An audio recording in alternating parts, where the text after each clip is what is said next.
Welcome to the Introduction to Correlated Materials, a series of lectures to help you understand and admire the role of electron-electron interactions in solids. Brought to you by Schrodinger's Kittens Productions.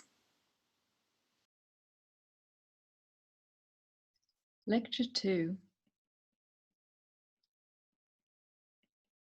the Mott-Hubbard band structure.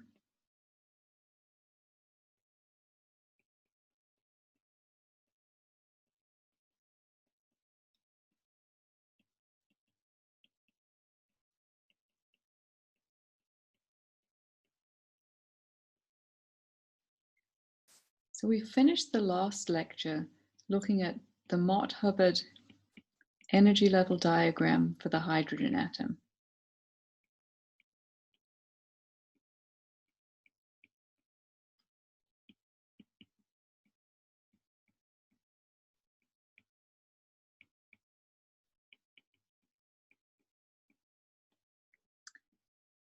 And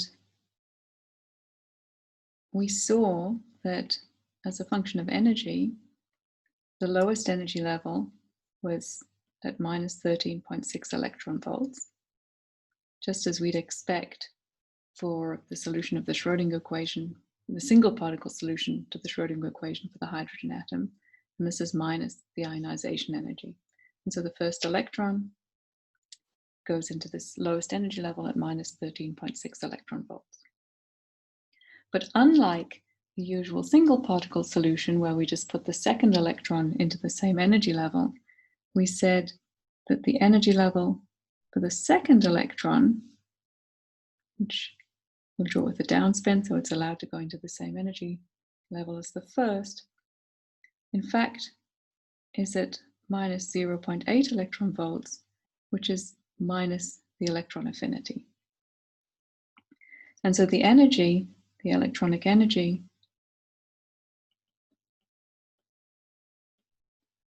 of the negatively charged hydrogen ion is the sum of the energies of these two electrons in their energy levels, minus 13.6 minus 0.8 electron volts, which is minus 14.4 electron volts. And this energy difference between the energy level for the first electron and the energy level when we put a second electron into the same orbital is the Coulomb repulsion U. So what we want to discuss today is what happens to the Mott-Hubbard band structure, or how does this Mott-Hubbard energy level evolve into a band structure when we bring many hydrogen atoms together to form a solid. So what happens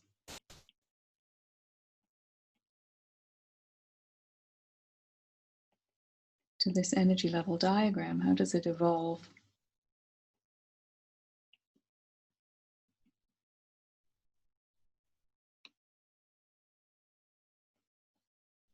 When the atoms, or when we bring many atoms together to form a solid.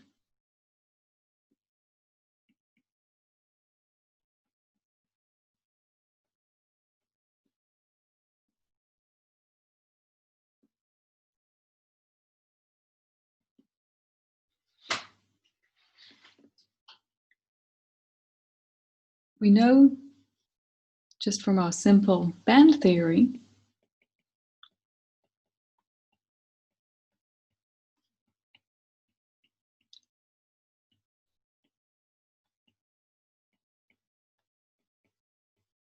from linear combination of atomic orbitals theory, for example, we know that each energy level broadens into a band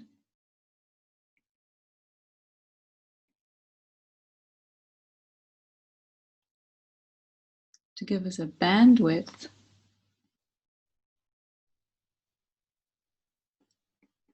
which is proportional to the interatomic interaction.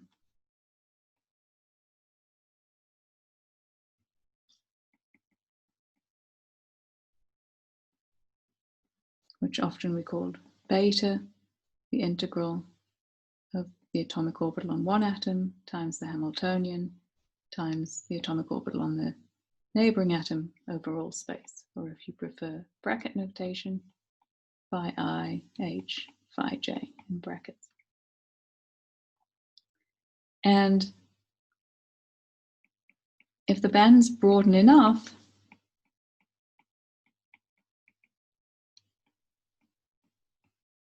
so that they overlap, then the material will be a metal.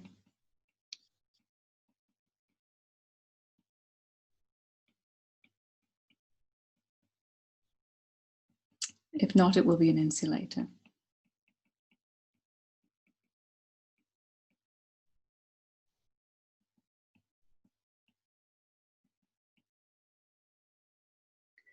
And so we expect, based on our knowledge from simple band theory, to have a similar behavior for our Mott-Hubbard band structure, in that when we start to bring our atoms together, these energy levels, the isolated energy levels from the atom, will start to broaden and form bands. So let's explore that in a bit more detail. So the simple picture that we'll start with is called the Hubbard model. And we're going to take the simplest case of a one-dimensional chain of equally spaced s orbitals, so our hydrogen atom problem.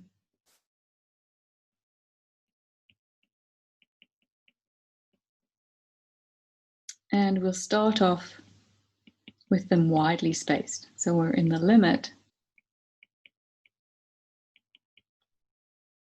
of their behaving like hydrogen atoms. So here are our atomic nuclei with their s orbitals.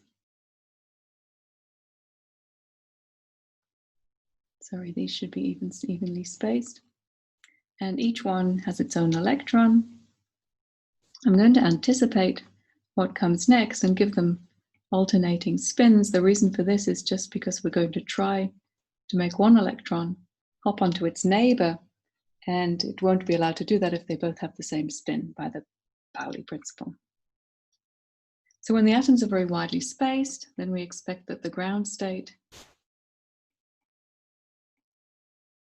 has each electron localized on its atom.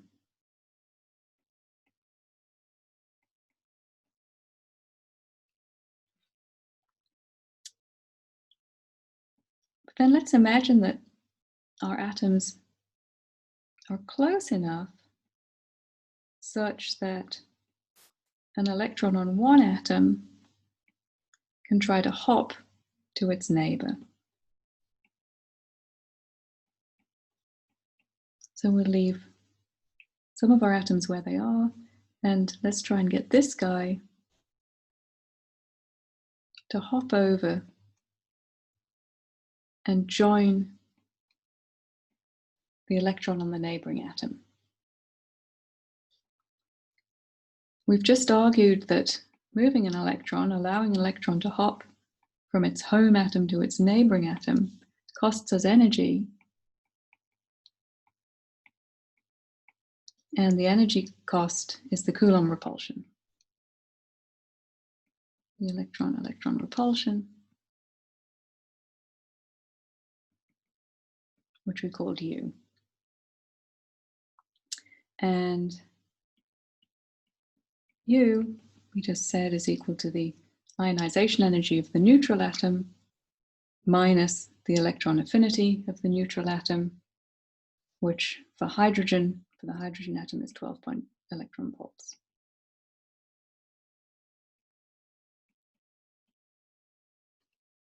And this is a big energy.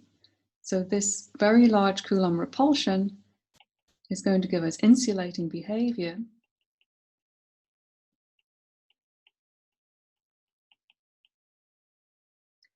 Unless our atoms are so close together that the interatomic interactions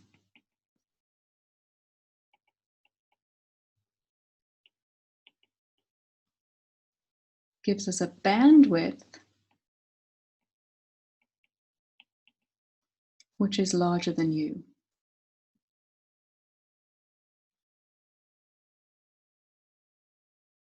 If the atomic orbitals on adjacent atoms are interacting with each other so strongly that the bandwidth is larger than the Coulomb repulsion, then the kinetic energy gain that the electrons obtain by delocalizing themselves onto their neighbors will overcome the large Coulomb repulsion that tries to prevent them from doing that. So let's formalize that. In a kind of hand-waving way, we can see that this limit, this cutoff between being a metal or an insulator, is going to be determined by the relative strengths of the Coulomb repulsion compared with the kinetic energy, compared with the bandwidth. And let's formalize that a little bit. And what we get when we formalize this is the Mott-Hubbard band structure.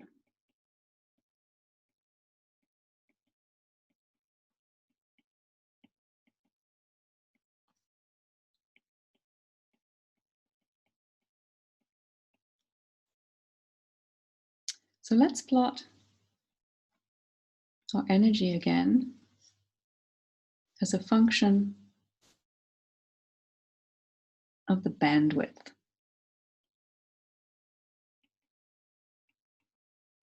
And we'll call the bandwidth W. And so when the bandwidth is very small, over at this side, we're in the atomic limit.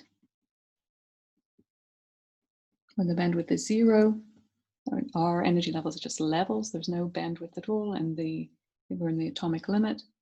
And as we move in this direction, the atoms are closer together.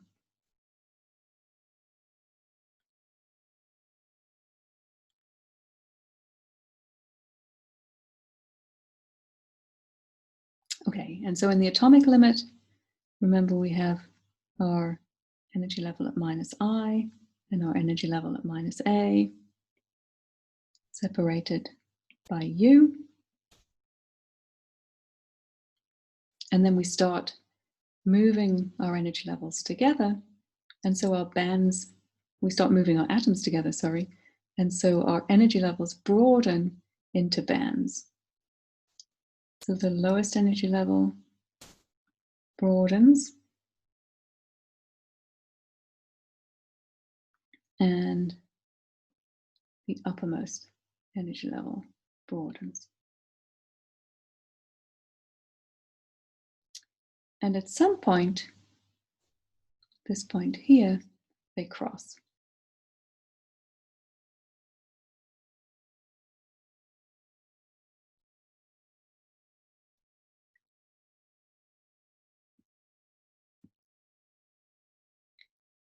Okay, so let's discuss what's happening in the atomic limit first. So in the atomic limit, the lower level is the energy of the singly occupied orbital.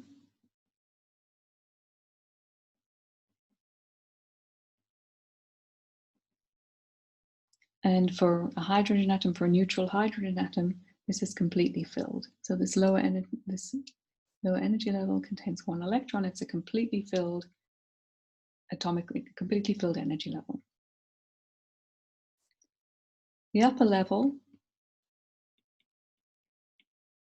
tells us the energy of putting a second electron in a doubly occupied orbital.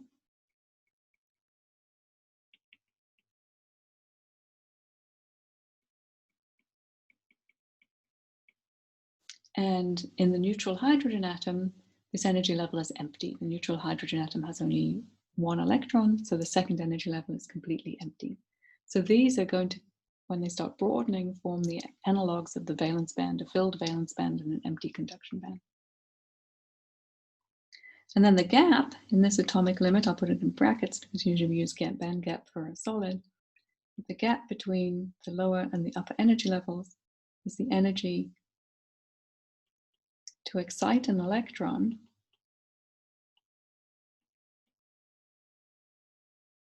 by removing it from one neutral atom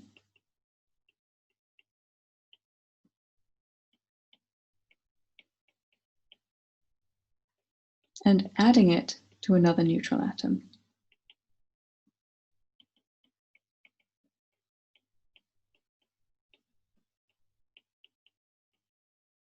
This is what the ionization energy is, the energy for removing an electron from a neutral atom. The electron affinity is the energy for adding an electron to the neutral atom. And this gap is called the Mott-Hubbard gap. And again, it's quite different from a band gap in a usual single particle band structure. Okay, now we start moving our atoms closer together and our bands start broadening, and our lower band continues to be completely filled and our upper band continues to be completely empty. And so in this region, until the bands cross, we have an insulating behavior. When they cross, however, at this point here, then we still have only one electron per atom, and the lower band still contains only one state per atom, but the upper band has started to overlap with the lower band. And so the Fermi energy now lies within a region of overlapping lower band and upper band, and we transition into a metallic region. So now the energy levels are filled, or the band is filled up to the Fermi energy. We have a partially filled lower band and a partially filled upper band, and the system is metallic. So in this band limit,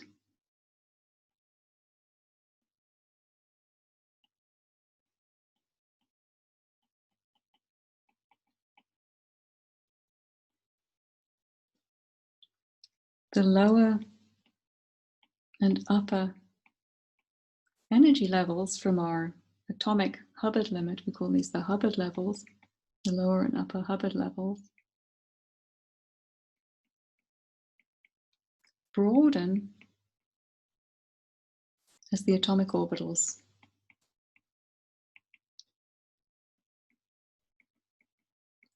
interact with their neighbors by exactly the same physics as in our simple band theory. In this case, the drive for the bandwidth is the beta integral between the neighboring atomic orbitals. And you can see that we get overlapping bands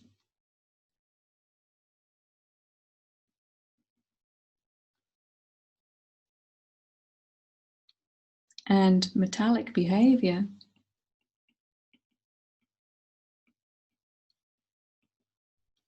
when the bandwidth becomes larger than the Coulomb repulsion, when W, the bandwidth, is greater than the Coulomb repulsion.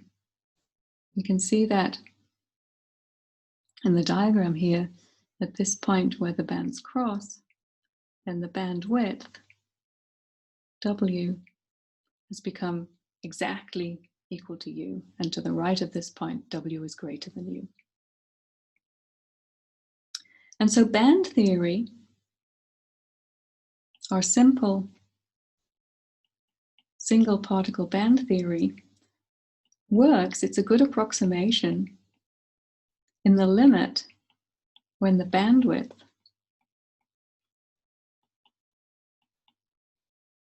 is greater than the Coulomb repulsion. And for very many materials, this is the case. The kinetic energy of the electrons, which causes the bandwidth, the kinetic energy of the electrons wandering through the solid or delocalized through the solid, is larger than the Coulomb repulsion between the electrons. And so our single particle band theories work very well for most materials when the bandwidth is larger than the Coulomb repulsion. They don't work well in the limit when the Coulomb repulsion between the electrons dominates over the bandwidth. One thing we also see from this Mott-Hubbard band structure is that there's a sharp cutoff between the metallic region over here and the insulating region over here. As the atoms start, as if we start from a solid with the atoms very close together, and we start moving the atoms apart, so we go in this direction, then the bandwidth gets narrower, the band's narrow, and so the effective mass will start to increase, but the system will remain a metal until it reaches this point here, and then abruptly it'll become an insulator. We abruptly start to have a band gap with this critical bandwidth to U ratio. And so this solved the dilemma that we started with in the first lecture, where we said that in simple band theory, the system remains metallic. A half-filled band will remain metallic until the atoms are infinitely far apart. It'll just get gradually larger and larger effective mass. One subtlety that we should be aware of before we move on is that the Coulomb repulsion in solids is in fact lower than the Coulomb repulsion in atoms. And the reason for this is because of the dielectric screening. So this value of minus 13.6 electron volts that we discussed for hydrogen is much higher than the actual Coulomb repulsion would be in solid hydrogen. Remember that the Coulomb repulsion, or in general the Coulomb interaction between two charges,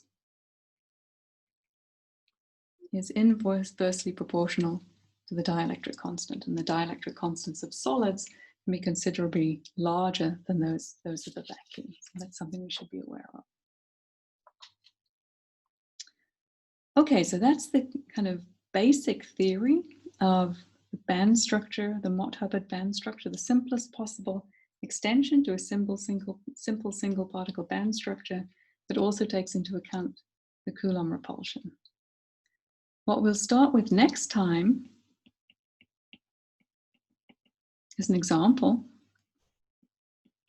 I think maybe the simplest example of a material that illustrates this Mott transition between the insulating state and the metallic state, where the insulating behavior is driven by the Coulomb interaction between electrons. And we're going to look at the example of degenerately doped semiconductors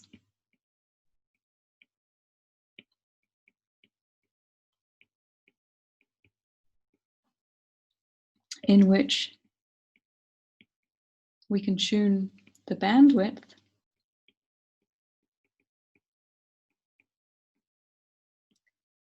by doping in more or fewer impurities.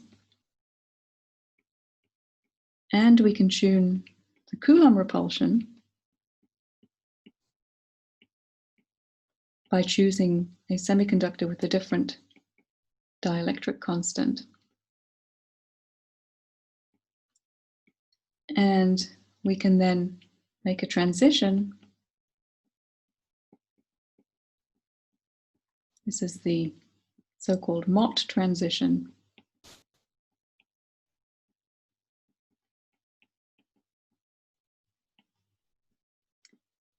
between the insulating and metallic regions of the phase diagram.